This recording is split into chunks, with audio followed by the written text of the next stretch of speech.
Yo cuman hari Sabtu ada yang meninggal satu. Kemudian selesai rekan-rekan datang meninggal satu lagi. Dan kalau boleh jujur, salah satu pasien yang meninggal ini adalah faktanya itu. Ini faktanya bahwa paru-parunya hancur. Ini yang meninggal hari Sabtu. Jadi seperti tadi oleh Pak Wali bahwa dua orang yang meninggal ini prosesnya cepat sekali. Gitu. Jadi saya minta kepada masyarakat yang berobat ke rumah sakit, yang berobat ke tempat kesehatan, kalau memang hasil rapid testnya reaktif sambil menunggu swab, mari kita taati protokol yang dikeluarkan oleh rumah sakit. Karena kita contohkan ada satu keluarga yang mungkin sempat meninggal karena rapid testnya reaktif, ternyata swabnya negatif, bisa juga dipindahkan dari makam Tabalestari ke pemakaman umum. Tapi saya minta ke depan kalau ada masyarakat, warganya yang dirawat di rumah sakit kemudian meninggal, ada indikasi kena COVID-19, mari sama-sama kita ikuti protokol kesehatan dulu.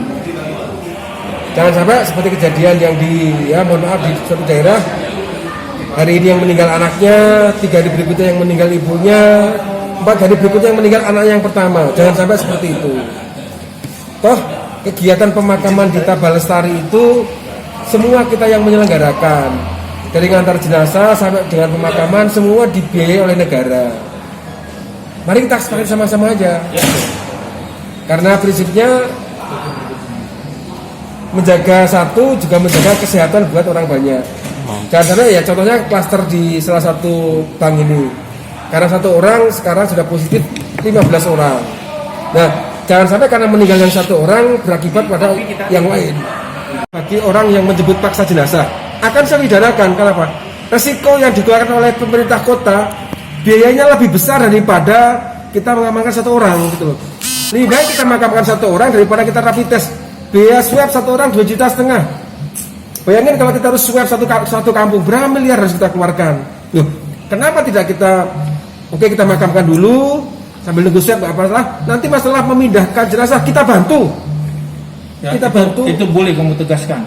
Ya, jadi kalau yang nantang itu pada ya, itu di TV kan sudah. Kemarin Kak, apa imbauan kita untuk masyarakat? Sudah diamankan oleh Pak Kapolres. Jadi kerjasama antara tim kesehatan COVID dengan Polres, dengan Kapolres khususnya ini sudah terjalin. Pak Kapolres membuka pintu telepon sampai 24 jam, ya. Dan itu sudah sering dilakukan, ya, dari kejadian-kejadian awal sampai pun terakhir kemarin. Kalaupun ada yang riak-riak gitu wajar, tapi tetap diselesaikan secara kekeluargaan oleh Pak Kapolres. Dan mereka akhirnya mengikuti apa yang kita inginkan.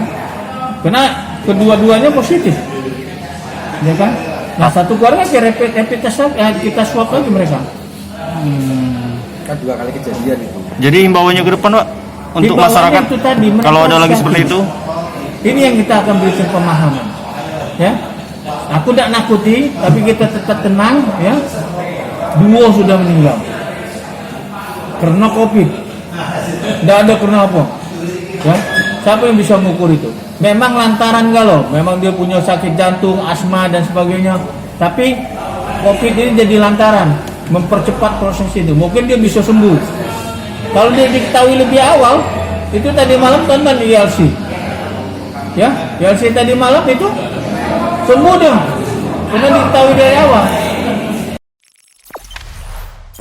Jangan lupa subscribe, share, komen, dan like ya.